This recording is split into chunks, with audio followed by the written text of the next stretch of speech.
Hi everyone, it's Natalie. So I thought I would share some of the pieces that I've been working on lately, just like in the last week. So this is going to be a tarot bag, I've decided. It is linen, like black linen, and that's a rusted, piece of rusted fabric stitched to it. This piece is rusted fabric. That I can't remember what the order was, but I painted it. I painted it at some point, and then rusted it, or vice versa, and then wrote the Heart Sutra on it in Sino-Korean. So I then just couldn't figure out what to do with the piece of fabric, because sometimes you know how it is. I mean, as an artist, you get like started on something and you fall in love with it so much that you really can't find any use for it. So I had to step away from this piece of fabric for a long time, and then come back to it and realized it was better like ripped in pieces and then like used as pieces on things. So it appears in a number of different works of art that I've made actually. And I think this is the last one I have, and now it's going to be on a tarot bag. So, and this is lavender. This little flourish here is lavender. And then the inside right now is this kind of purple, pinky purple silk.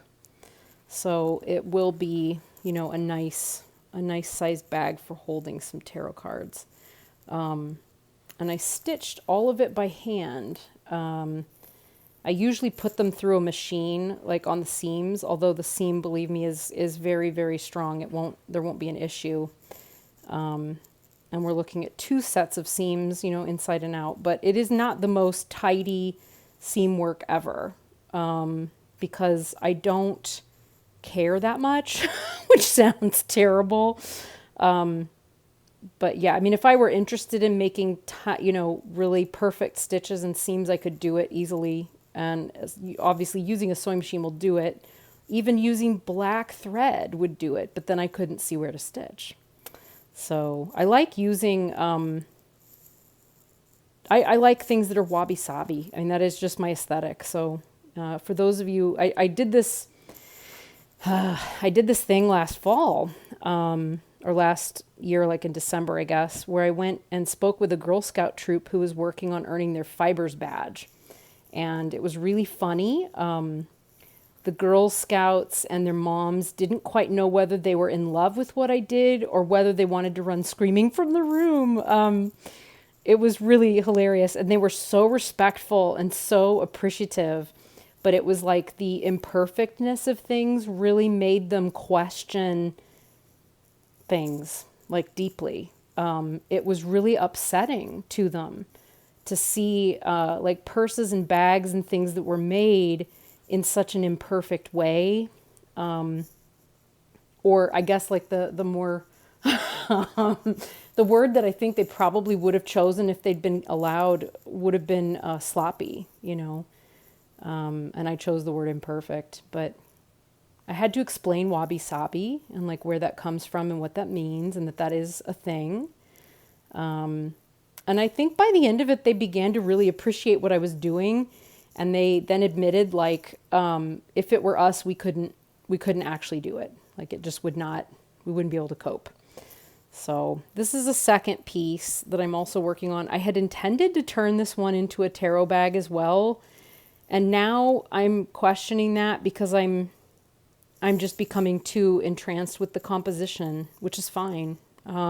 Sometimes that's part of what happens. When you don't keep it simple, it starts to take on a life of its own. And as I explained before, as an artist, when that happens, I just let it. So this is a piece that I used shibori. It was dipped in indigo dye, did shibori with it. This was leftover linen from making I made a chuba skirt with it, which is a Tibetan style skirt. Again, some more linen, like the same kind of linen over here.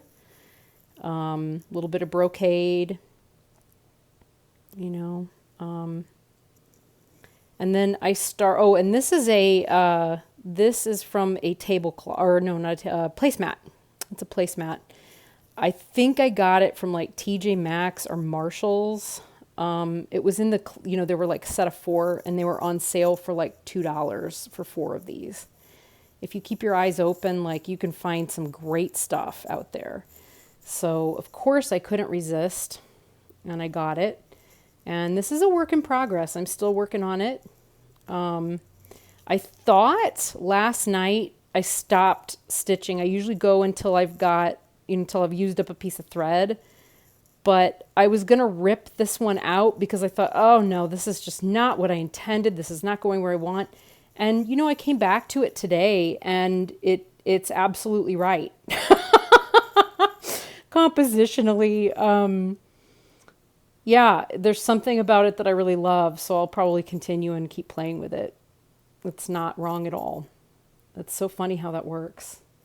So I don't know what will happen with this piece. It's very exciting. And it's something I really enjoy watching unfold. So, yeah, I have lots of pieces like this where, they don't really have a home. They don't have anything that they've turned into. Probably what needs to happen is that they need to be mounted,